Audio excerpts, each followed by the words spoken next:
प्रातःकाल दैनिक कार्यों से निवृत्त होकर गौतम बुद्ध के सभी शिष्य एकत्र हो गए। गौतम बुद्ध ने संदेश देना आरंभ किया। वे बोले, आज मैं तुम्हें ऐसे व्यक्ति की कथा सुनाता हूँ जिसके पास सब कुछ होते हुए भी वह दुखी था। गौतम बुद्ध ने कहना आरंभ किया, किसी नगर में एक सेठ रहता था। उसके पास लाखों की संपत्ति थी, बहुत बड़ी हवेली थी, नौकर चाकर थे।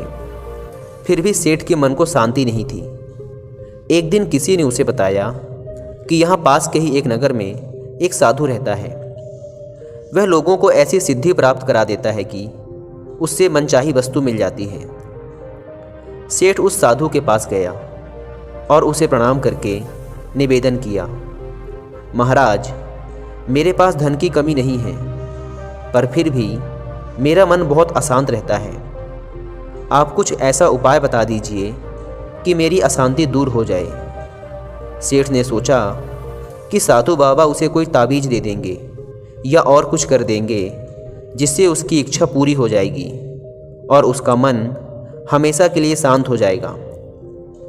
लेकिन साधु ने ऐसा कुछ भी नहीं किया, बल्कि अगले दिन उसने सेठ को धूप में बिठाए रखा और स्वयं अपनी कुटिया के अंदर छाया में जाकर चैन से बैठा रहा। गर्मी के दिन थे। सेठ का बुरा हाल हो गया।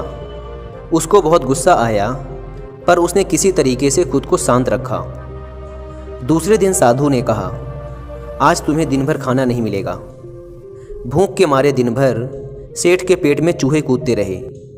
अन्न का एक दाना भी उसके मुंह में नहीं गया। लेकिन उसने देखा कि साधु ने तरह तरह के पकवान उसी के सामने बैठकर बड़े आनंद से खाए। सेठ उस रात बहुत परेशान रहा। वह एक क्षण को भी नहीं सो पाया। उसे नींद ही नहीं आई। वह रात भर सोचता रहा कि साधु तो बड़ा स्वार्थी निकला। तीसरे दिन सवेरा होते ही उसने अपना बिस्तर बांधा और चलने को तैयार हो गया। तभी साधु बाबा उसके सामने आकर खड़े हो गए और बोले, सेठ, क्या हुआ? सेठ ने कहा, मैं यहाँ बड़ी आशा लेकर आपके पास आया था, लेकिन मुझे यहाँ कुछ भी नहीं मिला। उल्टे मुझे ऐसी मुसीबतें उठानी पड़ी जो मैंने अपने जीवन में कभी नहीं उठाई, इसलिए मैं जा रहा हूँ। साधु हंसकर बोला, मैंने तुम्हें इतना कुछ दिया पर तूने कुछ भी नहीं लिया। सेठ ने आश्चर्य के भाव से साधु की ओर देखा और बोला, आपने तो मुझे कुछ भी नहीं दिया।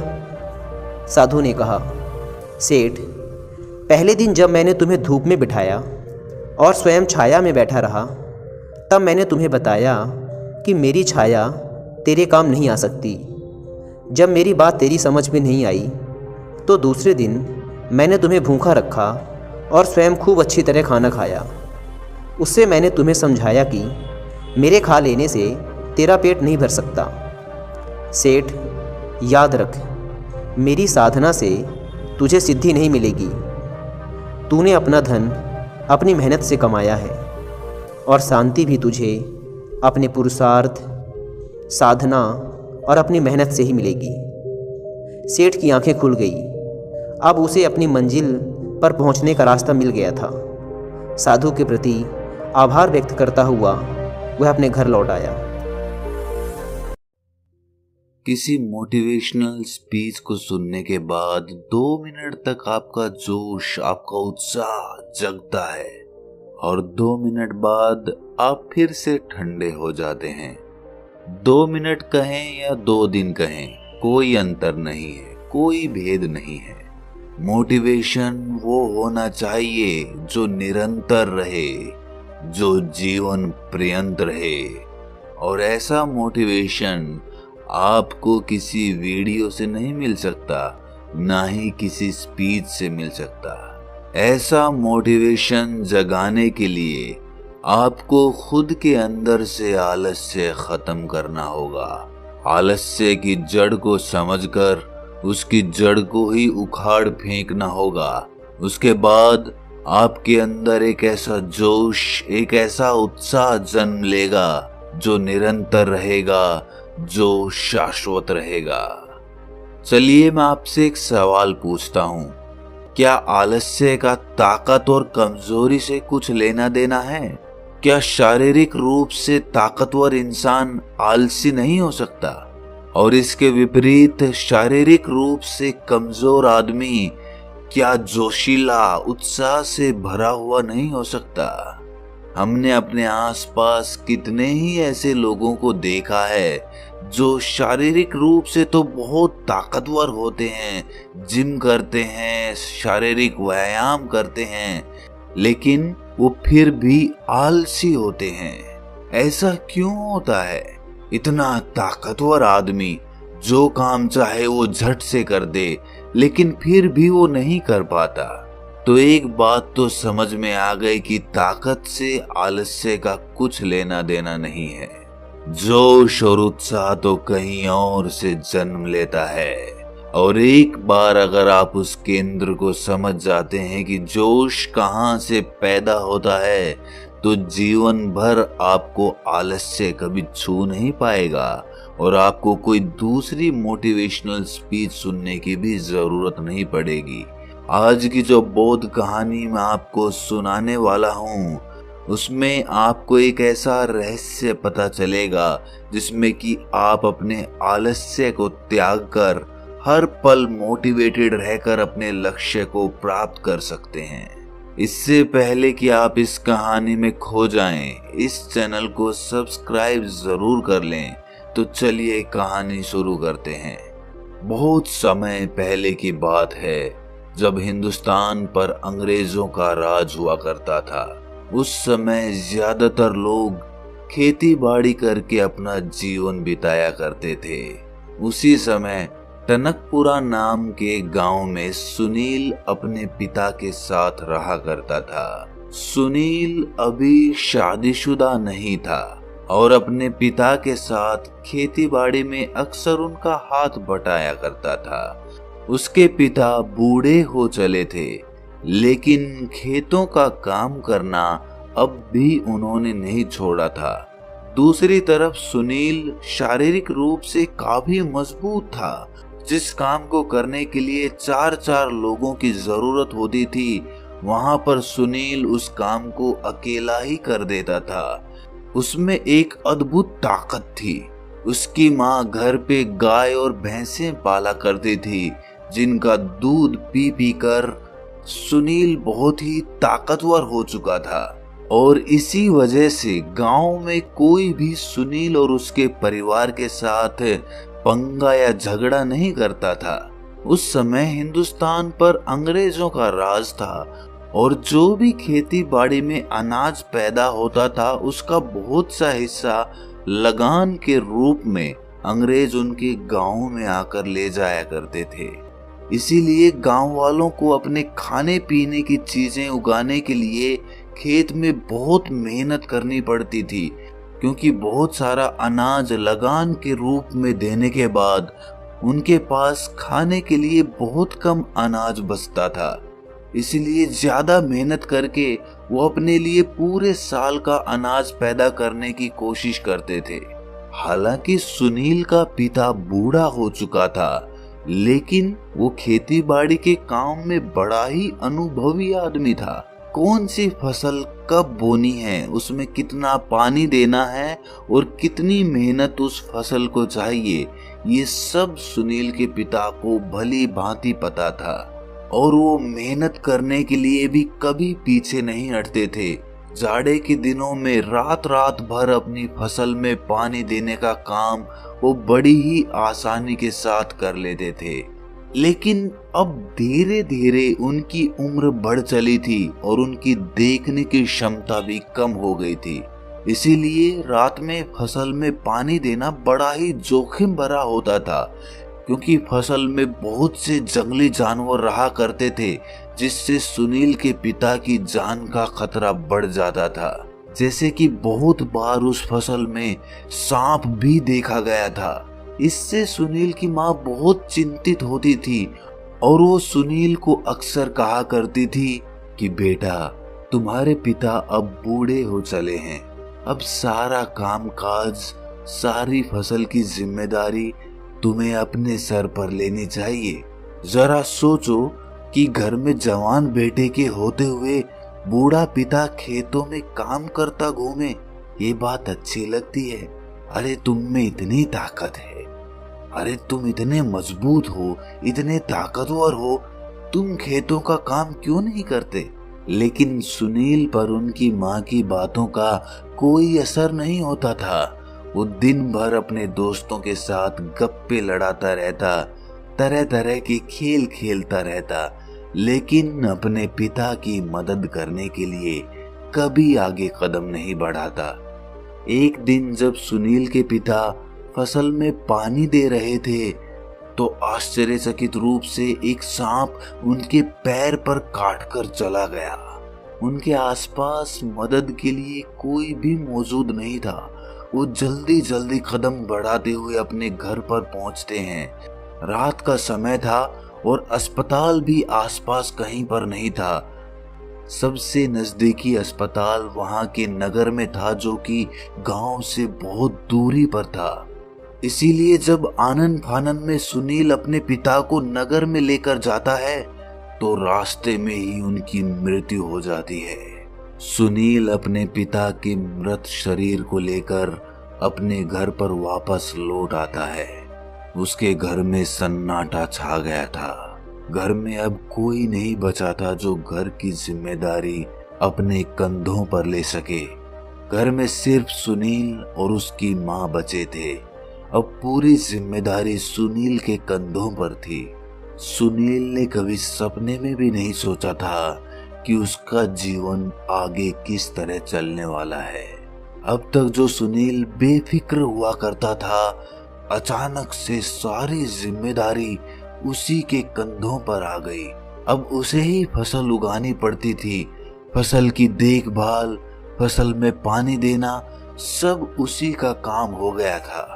लेकिन सुनील के मन को एक ऐसी आदत लग चुकी थी कि उसका किसी काम में मन नहीं लगता था। बस पूरे दिन गप्पे लड़ाना और ताश खेलना, यही उसका काम हुआ करता था। लेकिन समय ने करवट ली और वो दिन भी आ गया जब अंग्रेज उस गांव से लगान वसूल करने के लिए आ पहुंचे। सुनील अपने खेतों की देखभाल नहीं करता था, इसीलिए उसके खेतों में बहुत कम अनाज हुआ।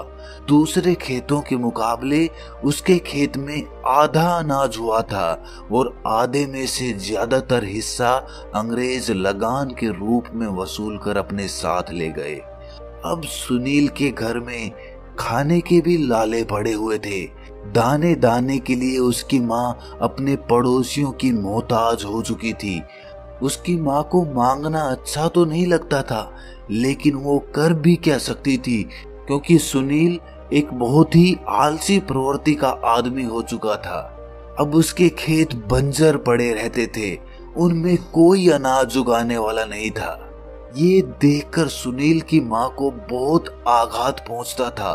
उसके सीने में एक दर्द सा उठता था। जो परिवार कुछ समय पहले इतना धन संपन्न हुआ करता था, उसके पति के मरते ही वो दाने दाने के लिए पड़ोसियों के मोहताज हो चुके थे।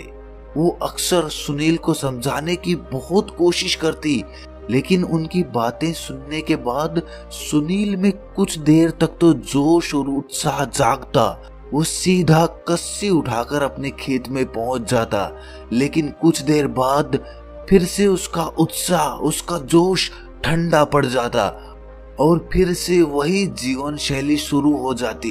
एक दिन जब सुनील की माँ सुनील को जली कटी सुना रही थी, तो सुनील ने गुस्से में आकर अपनी माँ से कहा, मैं भी चाहता हूँ दूसरों की तरह अनाज उगाना, लेकिन मैं क्या करूँ?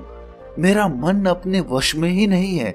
मैं रोज रात में ये सोचकर सोता हूँ कि सुबह उठकर अपने खेतों में काम करूंगा और अनाज उगाऊंगा, लेकिन सुबह उठते ही पता नहीं मुझे ऐसा क्या हो जाता है कि बिस्तर से उठने का भी मेरा मन नहीं करता।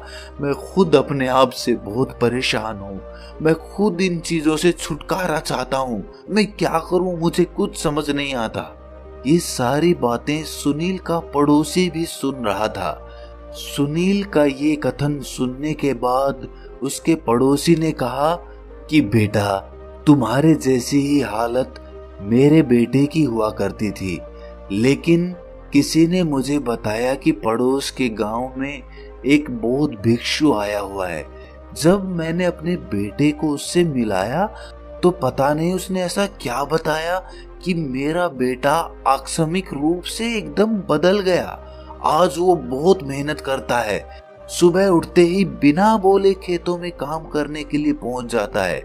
मैं खुद उसका ये बदलाव देखकर आश्चर्यचकित हूँ। आखिर उस बौद्ध भिक्षु ने उसे ऐसा क्या बताया था? तुम भी एक बार जाकर उस बौद्ध भिक्षु से जरूर मिल लो। वो कुछ पैसे तो लेता नहीं है। अगर तुम्हारा फायदा भी नहीं हुआ तो तुम्हें कुछ नुकसान भी नहीं होगा। ये सुनकर सुनील की माँ ने सुनील से कहा कि बेटा, तुम एक बार जाकर उस बौद्ध भिक्षु से जरूर मिल लो। उसके बाद भी अगर तुम्हारे अंदर कोई बदलाव नहीं होता तो मैं सह लूंगी, लेकिन अपने स्तर पर तुम अपने आप को बदलने की कोशिश तो करो। तुम में इतनी क्षमता है, इतने ताकतवर हो, फिर भी तुम कोई काम नहीं करते हो। तुम एक बार उस बौद्ध भिक्षु से जरूर मिल लो। मुझे पूरा यकीन है कि कुछ ना कुछ सहायता तो तुम्हें जरूर वहां से मिलेगी। ये सुनकर सुनील अगले दिन ही उस बौद्ध भिक्षु के पास पहुंच जाता है और उन्हें अपनी सारी समस्या बता देता है। उसकी समस्या सुनने के बाद बौद्ध भिक्षु कहना शुरू करते हैं। बौद्ध भिक्षु उसे बताते हैं कि तुम रात में तो ये सोचकर सोते हो कि तुम्हें सुबह खेतों में काम करना है, लेकिन सुबह तुम बिस्तर से उठ ही नहीं पाते हो। ऐसा क्यों होता है? ये सुनकर सुनील कहता है कि महात्मन, वही तो जानने के लिए मैं आपके पास आया हूँ। उसके बाद वो बौद्ध भिक्षु कहता है कि तुम अपने आप को बदलना तो चाहते हो, ये तो जाहिर है, लेकिन तुम 2 मिनट में ही अपने आप को बदलना चाहते हो।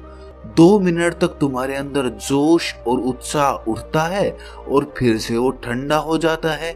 इसीलिए तुम रात में तो सोचकर सोते हो, लेकिन सुबह वो काम कर नहीं पाते हो, क्योंकि 2 मिनट का जोश और उत्साह तुम्हें केवल दुख ही देगा, क्योंकि तुम वो काम पूरा नहीं कर पाओगे, और पूरा नहीं करोगे तो तुम सोचोगे कि मेरा जोश और उत्साह किसी काम का नहीं है। इसीलिए कभी भी किसी बात पर भी अकस्मात रूप से जोशीले मत हो जाओ। अपने मन को शांत रखो और शांत प्रवृत्ति के साथ एक निरंतर जोश और उत्साह पैदा करने की कोशिश करो। मैं इसके लिए तुम्हें 5 रास्ते बताता हूँ, जिसके द्वारा तुम जीवन पर्यंत जोश और उत्साह से भरे हुए रह सकते हो और किसी काम को करने में तुम्हें कोई परेशानी नहीं आएगी। सबसे पहला सिद्धांत, अपने लक्ष्य की तरफ हर दिन हर रोज एक कदम बढ़ाने का फैसला करो। तुम्हें पूरा काम एक दिन में खत्म नहीं करना है। यही सोचकर तो हम कभी भी अपने काम को पूरा नहीं कर पाते। तुम खुद सोचो, क्या तुम एक दिन में ही अपने खेतों में फसल उगा सकते हो? कभी नहीं उगा सकते। फसल उगाने का काम धीरे धीरे होता है। इसीलिए तुम रोज अपनी फसल उगाने की तरफ एक कदम बढ़ाना शुरू करो। जैसे कि फसल उगाने की बारी आई तो सबसे पहले एक दिन जाकर तुम अपने खेतों को तैयार कर दो। उसके बाद धीरे धीरे हर एक दिन के साथ अपने खेतों में फसल उगाने का काम बढ़ाते रहो। उससे तुम्हारा जोश और उत्साह कम होने की बजाय निरंतर बढ़ता रहेगा, क्योंकि जैसे जैसे तुम हर दिन अपनी मंजिल की तरफ एक कदम बढ़ाओगे तो तुम ये पाओगे कि मंजिल के तुम करीब पहुंच रहे हो और मंजिल तुम्हारी तरफ आ रही है। इसीलिए जैसे जैसे तुम मंजिल के पास पहुंचोगे वैसे वैसे तुम्हारा जोश और तुम्हारा उत्साह बढ़ता चला जाएगा। जब कोई आदमी किसी पहाड़ पर चढ़ना शुरू करता है तो शुरुआत में तो उसे वो पहाड़ बहुत ऊंचा दिखाई देता है।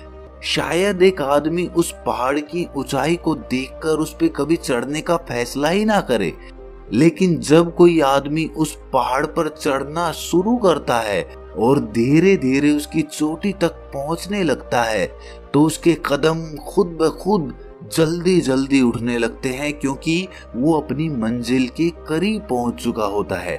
इसीलिए पहला सिद्धांत, रोज अपनी मंजिल की तरफ एक कदम बढ़ाओ, ना ज्यादा ना कम। दूसरा सिद्धांत जो आलस्य को दूर कर देता है वो ये है कि हम भांत भांत का खाना पीना खाते हैं, धूम्रपान करते हैं, नशीले पदार्थों का सेवन करते हैं, जिससे हमारे शरीर में नशीले कण उत्पन्न होने लगते हैं, जिससे हमारा शरीर आलस्य को पकड़ने लगता है।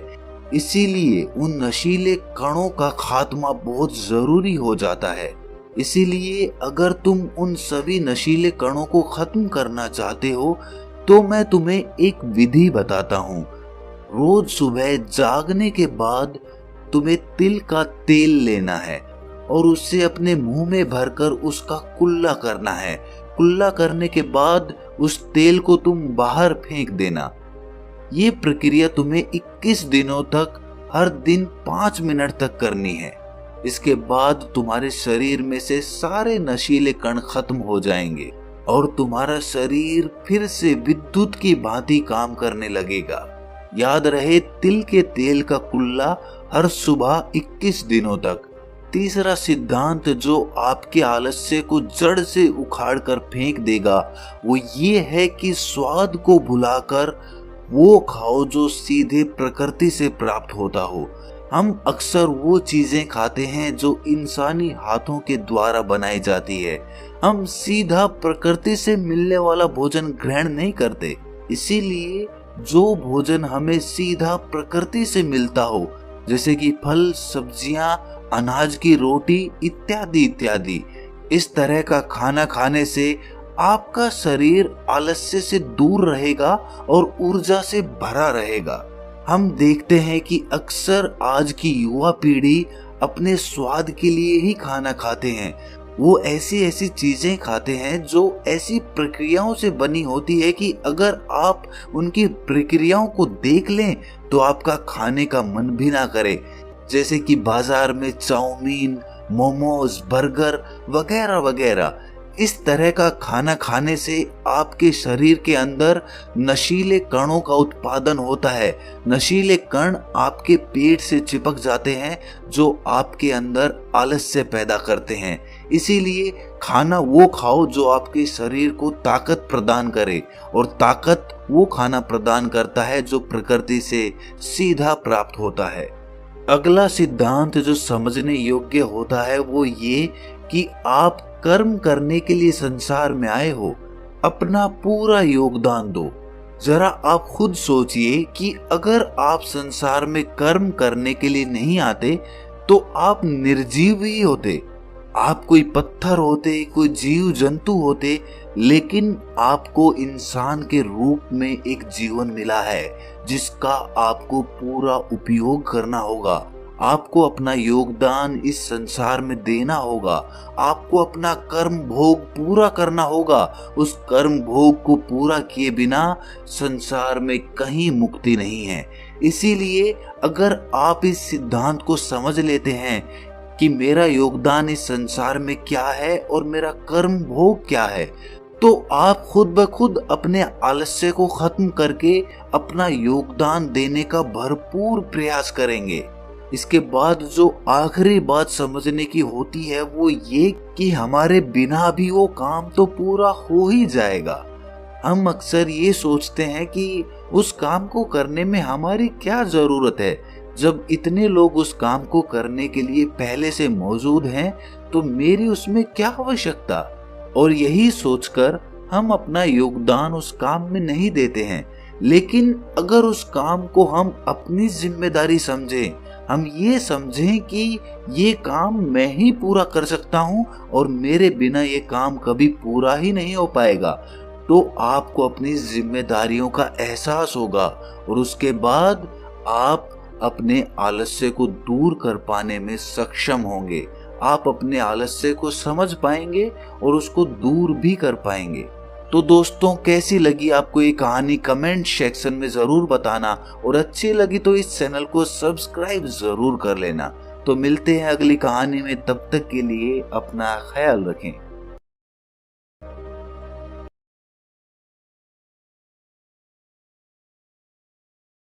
Thanks for watching. Please subscribe.